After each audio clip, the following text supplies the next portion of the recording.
Olá, seja muito bem-vindo ao canal Teologia Visual. Eu me chamo Mateus. É um prazer estar aqui neste 19º dia lendo o livro de Lucas, né? Nós estamos lendo o Novo Testamento em 3 meses, caso você tenha chegado aqui no canal, né? Nesse episódio, o nosso objetivo é ler o Novo Testamento até o final do ano, né? Vai terminar ali no início de dezembro, entre a primeira e a segunda semana, muito provavelmente. E nós iniciamos realmente ali em Mateus, né? Já lemos todo ele, lemos também Marcos, e agora estamos no terceiro evangelho, que é o evangelho de Lucas. E hoje nós leremos os capítulos 13, 14 e 15, certo? E nesses capítulos nós veremos muitos ensinos de Jesus, muitas parábolas e também curas, né? Então vamos iniciar a leitura de Lucas capítulo 13. Por essa época, Jesus foi informado de que Pilatos havia assassinado algumas pessoas da Galiléia enquanto ofereciam sacrifícios. Vocês pensam que esses galileus eram mais pecadores que todos os outros da Galiléia? Perguntou Jesus. Foi por isso que sofreram? De maneira alguma. Mas se não se arrependerem, vocês também morrerão. E quanto aos 18 que morreram quando a torre de Siloé caiu sobre eles? Eram mais pecadores que os demais de Jerusalém? Não. Eu volto a lhes dizer: a menos que se arrependam, todos vocês também morrerão. A parábola da figueira que não produz frutos. Então Jesus contou a seguinte parábola: um homem tinha uma figueira em seu vinhedo e foi várias vezes procurar frutos nela, sem sucesso. Por fim, disse ao jardineiro: esperei 3 anos e não encontrei um figo sequer. Corte a figueira, pois só está ocupando espaço no mar. O jardineiro respondeu: Senhor, deixe-a mais um ano, e eu cuidarei dela e adubarei. Se der figos no próximo ano, ótimo, se não, mande cortá-la. Certo sábado, quando Jesus ensinava numa sinagoga, apareceu uma mulher enferma por causa de um espírito impuro. Andava encurvada havia 18 anos e não conseguia se endireitar. Ao vê-la, Jesus a chamou para perto e disse: Mulher, você está curada de sua doença. Então ele a tocou e no mesmo instante ela conseguiu se endireitar e começou a louvar a Deus. O chefe da sinagoga ficou indignado porque Jesus a tinha curado no sábado. Há 6 dias na semana para trabalhar, disse ele à multidão. Venham nesses dias para serem curados e não no sábado. O Senhor, porém, respondeu: Hipócritas, todos vocês trabalham no sábado. Acaso não desamarram no sábado o boi ou o jumento do estábulo e o levam para lhe dar água? Esta mulher, uma filha de Abraão, foi mantida presa por Satanás durante 18 anos. Não deveria ela ser liberta, mesmo que seja no sábado? As palavras de Jesus envergonharam seus adversários, mas todo o povo se alegrava com as coisas maravilhosas que ele fazia. A parábola da semente de mostarda. Então Jesus disse: Com que se parece o reino de Deus? Com o que posso compará-lo? É como a semente de mostarda que alguém plantou na horta. Ela cresce e se torna uma árvore, e os pássaros fazem ninhos em seus galhos. A parábola do fermento. Disse também: Com que mais se parece o reino de Deus? É como o fermento que uma mulher usa para fazer pão. Embora ela coloque apenas uma pequena quantidade de fermento em 3 medidas de farinha, toda a massa fica fermentada. Jesus foi pelas cidades e povoados ensinando ao longo do caminho, em direção a Jerusalém. Alguém lhe perguntou: Senhor, só alguns poucos serão salvos? Ele respondeu: Esforcem-se para entrar pela porta estreita, pois muitos tentarão entrar, mas não conseguirão. Quando o dono da casa tiver trancado a porta, será tarde demais. Vocês ficarão do lado de fora, batendo e pedindo: Senhor, abre a porta para nós. Mas ele responderá: Não os conheço, nem sei de onde são. Então vocês dirão: Nós comemos e bebemos com o Senhor, e o Senhor ensinou em nossas ruas. E ele responderá: Não os conheço, nem sei de onde são. Afastem-se de mim, todos vocês que praticam o mal. Haverá choro e ranger de dentes, pois verão Abraão, Isaque, Jacó e todos os profetas no reino de Deus, mas vocês serão lançados fora, e virão pessoas de toda parte, do leste e do oeste, do norte e do sul, para ocupar seus lugares à mesa no reino de Deus. E prestem atenção, alguns últimos serão os primeiros, e alguns primeiros serão os últimos.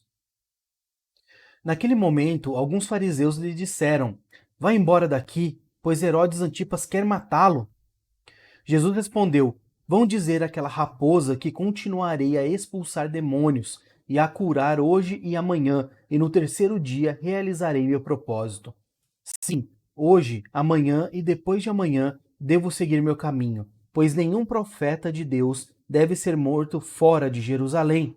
Jerusalém, Jerusalém, cidade que mata profetas e apedreja os mensageiros de Deus. Quantas vezes eu quis juntar seus filhos, como a galinha protege os pintinhos sob as asas, mas você não deixou. E agora sua casa foi abandonada, e você nunca mais me verá, até que diga: Bendito é o que vem em nome do Senhor. Lucas capítulo 14. Certo sábado, Jesus foi comer na casa de um líder fariseu, onde o observavam atentamente. Estava ali um homem com o corpo muito inchado. Jesus perguntou aos fariseus e aos especialistas da lei: A lei permite ou não curar no sábado? Eles nada responderam, e Jesus tocou no homem enfermo, e curou e o mandou embora. Depois perguntou a eles: Qual de vocês, se seu filho ou seu boi cair num buraco, não se apressará em tirá-lo de lá, mesmo que seja no sábado? Mais uma vez não puderam responder.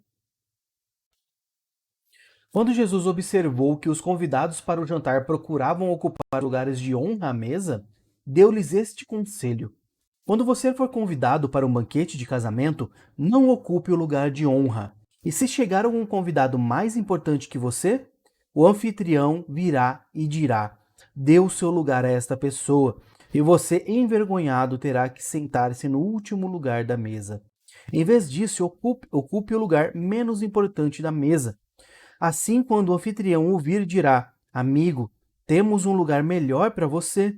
Então você será honrado diante de todos os convidados.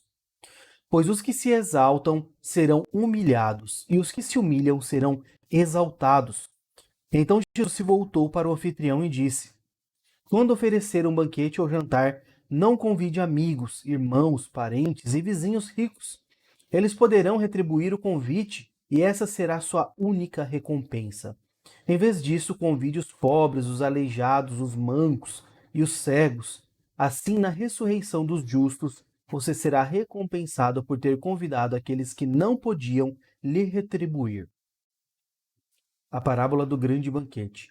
Ao ouvir isso, um homem que estava à mesa com Jesus exclamou: Feliz será aquele que participar do banquete no reino de Deus. Jesus respondeu com a seguinte parábola: Certo homem preparou um grande banquete e enviou muitos convites. Quando estava tudo pronto, mandou seu servo dizer aos convidados: Venham, o banquete está pronto. Mas todos eles deram desculpas. Um deles disse: Acabei de comprar um campo e preciso inspecioná-lo. Peço que me desculpe. Outro disse: Acabei de comprar 5 juntas de bois e quero experimentá-las. Sinto muito. Ainda outro disse: Acabei de me casar e não posso ir. O servo voltou e informou ao seu senhor o que tinha dito. Ele ficou furioso e ordenou: Vá depressa pelas ruas e becos da cidade e convide os pobres, os aleijados, os cegos e os mancos. Depois de cumprir essa ordem, o servo informou: Ainda há lugar para mais gente. Então o Senhor disse: Vá pelas estradas do campo e junto às cercas, entre as videiras, e insista com todos que encontrar, para que venham, de modo que minha casa fique cheia. Pois nenhum dos que antes foram convidados provará do meu banquete. Uma grande multidão seguia Jesus, que se voltou para ela e disse: Se alguém que me segue amar pai e mãe, esposa e filhos, irmãos e irmãs, e até mesmo a própria vida, mais que a mim, não pode ser meu discípulo. E se não tomar sua cruz e me seguir, não pode ser meu discípulo. Quem começa a construir uma torre sem antes calcular o custo e ver se possui dinheiro suficiente para terminá-la? Pois se completar apenas os alicerces e ficar sem dinheiro, todos rirão dele, dizendo: esse aí começou a construir, mas não conseguiu terminar. O que ou que rei iria à guerra sem antes avaliar se seu exército de 10.000 poderia derrotar os 20.000 que vêm contra ele? E se concluir que não, o rei enviará uma delegação para negociar um acordo de paz, enquanto o inimigo está longe. Da mesma forma, ninguém pode se tornar meu discípulo sem abrir mão de tudo que possui. O sal é bom para temperar, mas se perder o sabor, como torná-lo salgado outra vez? O sal sem sabor não serve nem para o solo, nem para adubo. É jogado fora. Quem é capaz de ouvir, ouça com atenção. Lucas capítulo 15, e último de hoje, a parábola da ovelha perdida. Cobradores de impostos e outros pecadores vinham ouvir Jesus ensinar. Os fariseus e mestres da lei o criticavam, dizendo: ele se reúne com pecadores e até come com eles.